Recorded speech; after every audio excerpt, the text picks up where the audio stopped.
بس یہی وظیفہ جو ہے کہا کہ مجھے مفید ہوا ہے، موافق ہوا ہے، یہی وظیفہ، اور کہا کہ بس اب میں صرف یہی وظیفہ پڑھتا ہوں، یہی وظیفہ پڑھتا ہوں۔ مجھ سے کہنے لگا آپ مجھے کوئی وظیفہ بھی دیں گے نہیں پڑھنے دیں گے، یہی اگر اجازت دے دیں۔ تو میں نے کہا اس سے بڑھ کے اسم اعظم کون سا ہے، اس سے بڑھ کے پرتاثیر چیز کون سی ہے؟ میں آپ کو یہی وظیفہ دے دیتا ہوں، آپ اسی وظیفے کو پڑھیں۔ پھر میں نے اس کا ترکیب بتائی، آپ کو ہی بتاتا ہوں، شاید میں زندگی میں پہلی دفعہ بتا رہا ہوں، یہ پہلے بتائی ہوگی، جہاں تک میری یادداشت سے پہلی دفعہ بتا رہا ہوں۔ یہ نہیں کہ چھپاتا ہوں، دعویٰ تو پھر بھی نہیں کر سکتا، بھول جاتا ہوں، پھر یاد آتی ہے بازوں کا۔ اب وہ چیز آپ کو عرض کر رہا ہوں، میں نے اسے کہا صرف ایک دفعہ سورۃ اخلاص پڑھ، اول آخر 3 دفعہ درود شریف۔ رونگٹے کھڑے کر دینے والا عمل، اس کا نام جو میں نے سال سے رکھا ہے، رونگٹے کھڑے کر دینے والا عمل۔ حدیث میں آتا ہے، مفہوم ہے کہ جب بندے کی اضطراری کیفیت ہوتی ہے، بے چین، بے قرار، پریشان ہوتا ہے، مضطر، اس وقت عرش الہی ایک دم میں حرکت میں آتا ہے، رحمت متوجہ ہوتی ہے اور اللہ کا عرش ہل جاتا ہے۔ رونگٹے کھڑے کر دینے والا عمل، ایسا عمل جس میں انسان جو ہے بس ایک پل میں ایسے بے چین، بے قرار ہو۔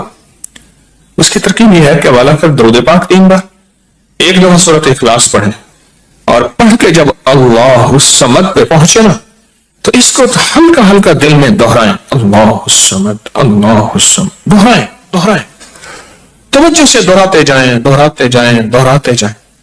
پہلے الفاظ آتے ہیں، غور سے سنیے گا، پہلے الفاظ آتے ہیں، پھر کیفیات آتی، پہلے الفاظ آتے ہیں پھر کیفیات آتی ہے، پہلے الفاظ آتے ہیں، انسان پہلے الفاظ سے، بچے کو آپ ایسے لوگوں کے ساتھ پڑھنے کے لیے جو بول نہیں سکتے، بچہ کبھی نہیں بولے گا، وہ کرے گا، بول نہیں سکے گا، کیونکہ بچہ الفاظ چنتا ہے، پھر وہ الفاظ بولتا ہے، پہلے الفاظ ہوتے ہیں۔ کسی نے پوچھا حضرت میرا دل ذکر نہیں کرتا، بس زبان سے کرتا ہوں۔ کہا مبارک ہو، اللہ نے جسم کے ایک حصے زبان کو قبول کر لیا ہے، اس کو نہ چھوڑنا، ایک وقت آئے گا دل بھی قبول ہو جائے گا، ایک وقت آئے گا دل بھی قبول ہو جائے گا۔ اس زبان والے ذکر کو نہ چھوڑنا، ایک وقت آئے گا دل بھی قبول ہو جائے گا، اس کو نہ چھوڑنا، حقیقت کہہ رہا ہوں۔ میں نے اس سے کہا کہ ایک ایسا کام کر، تنہائی میں بیٹھ، اور تنہائی میں بیٹھ کے نا بس صرف تو ہو، اللہ ہو اور بندہ ہو، تنہائی میں بیٹھ، اور تنہائی میں بیٹھ کر آپ نے ذکر کرنا، تنہائی میں بیٹھ کر آپ نے ذکر کرنا، تنہائی میں بیٹھ کے، اور اللہ الصمد کی ضربیں لگانی ہے دل پہ۔ پڑھنی صرف ایک دفعہ سورۃ اخلاص ہے، اور جب دیکھیں نا رونگٹے کھڑے ہو گئے ہیں اور انگ میں سے آنسو بہنا شروع ہوئے ہیں، آنکھوں سے، آنسوں سے، اور دل سے، اور کیفیات سے، ہر جسم کا حصہ اللہ کی طرف متوجہ ہو گیا ہے، ہر دل کا حصہ، ہر جسم کا حصہ، ہر رگ اللہ کی طرف متوجہ ہو گئی ہے۔ تو پھر اللہ کے ساتھ تعلق بنا اور اپنی مراد، اپنی آس، اپنی امید اللہ کے سامنے پیش کر، اپنی مراد، اپنی آس، اپنی امید اللہ کے سامنے پیش کر، اور اللہ الصمد کو دوہرا۔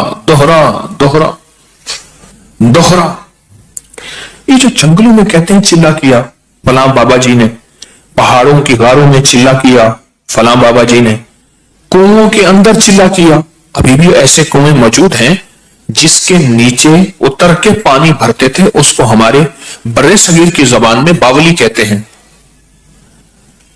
اس میں نیچے جا کے پانی بھرتے تھے۔ میں نے بخارا کے اندر دیکھا اور کئی جگہ دیکھا، ٹھٹھا میں بھی ابھی وہ ہیں، ٹھٹھا میں لیکن خشک ہو چکے ہیں, نیچے جا کے پانی بھرنا, ان کنووں کی گہرائیوں میں جا کے, تنہائیوں میں بیٹھ کے, خشک کنووں میں اللہ الصمد اور ذکر. اس کی وجہ اندر تنہائیوں میں.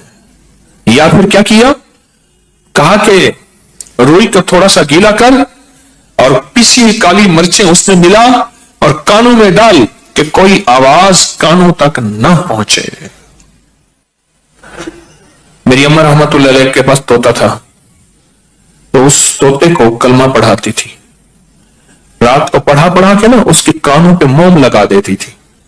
میں نے خود دیکھا, کانوں پہ موم لگا دیتی تھی کہ ساری رات اس کے کانوں میں اور کوئی آواز نہ جائے. جاگ رہے, اور کوئی آواز نہ جائے. اچھا ایسا کرتے رہے. میں نے خود دیکھا کچھ عرصے کے بعد اس نے کلمہ پڑھنا شروع کر دی. ایسے ہی ہم اگر مشق کر لیں, جانور کی مشق ہو جائے تو اس کو کلمہ زبان پہ آ جاتا ہے. اگر ہم کبھی بھی کسی جنگل ویرانے میں, کبھی گھر کی تنہائیوں میں, کبھی کہیں بھی ایک دفعہ سورۃ قل ہو اللہ پڑھیں اور ایک دفعہ سورۃ اخلاص پڑھیں اور ایک دفعہ سورۃ اخلاص پڑھیں, لیکن اللہ الصمد کو بہت زیادہ دوہرائیں. اصل میں اللہ میں نقطہ نہیں, صمد میں نقطہ نہیں. یہ حروف صمد ہیں, یہ بے نقطہ حروف ہیں, اور ان بے نقطہ حروف میں بہت طاقت بھی ہے, بہت تاثیر بھی ہے, بہت کمال بھی ہے. اللہم اغفر لی ولوالدی وللمؤمنین والمؤمنات والمسلمین والمسلمات. آپ اس وظیفے کو اٹھائیں, اس میں ذرا چنیں کہ بے نقطہ حروف کتنے ہیں. آپ کو حیرت ہوگی, اور آپ کو حیرت ہوگی کہ اچھا یہ کیا ہے. جو طبیب کامل ہو جاتا ہے نا, یاد رکھیے گا, جو حکیم پختہ کار ہو جاتا ہے, جو ڈاکٹر پختہ ہو جاتا ہے, وہ کسی کا نسخہ دیکھتے ہی نا ایک پل میں دوائیں دیکھتا ہے اور دوائیں پڑھتا ہے. کہتے بس اس میں تھوڑی سی تبدیلی کر دے باقی ٹھیک ہے, یا کہتے ہیں نہیں تبدیلی نہ کریں یہی ٹھیک ہے. اسے پتا ہے یہ اس جسم کے مطابق, اس بیماری کے مطابق یہ عین صحت ہے, عین تندرستی ہے. اسی طرح جو وظائف کی دنیا کا بندہ ہوتا ہے اور اس کو وظائف کی دنیا میں پختگی مل جائے, تو وہ بھی ایک پل میں وظیفے کے اندر کی طاقت دیکھتا ہے کہ اس میں حروف عطشی کتنے ہیں, خاکی کتنے ہیں, آبی کتنے ہیں, بادی کتنے ہیں, سمامت کتنے ہیں, قمری کتنے ہیں, شمسی کتنے ہیں, اور اس کے اندر وہ حروف کتنے ہیں جو نوری ہیں, وہ کتنے ہیں. ایک پل کے اندر اس سے وظیفے کی طاقت اور تاثیر, اور ایک پل کے اندر اس کے کمالات اس کے اندر کھل جاتے ہیں. اندیکھا جہان ہے, لاہوت ملکوت کا جہان ہے. ایک صحابی حضرت معاذ بن جبل رحمت اللہ رضی اللہ تعالیٰ عنہ, وہ فرماتے ہیں کہ زندگی محدود ہے, علم لا محدود ہے. انہی کا فرمان,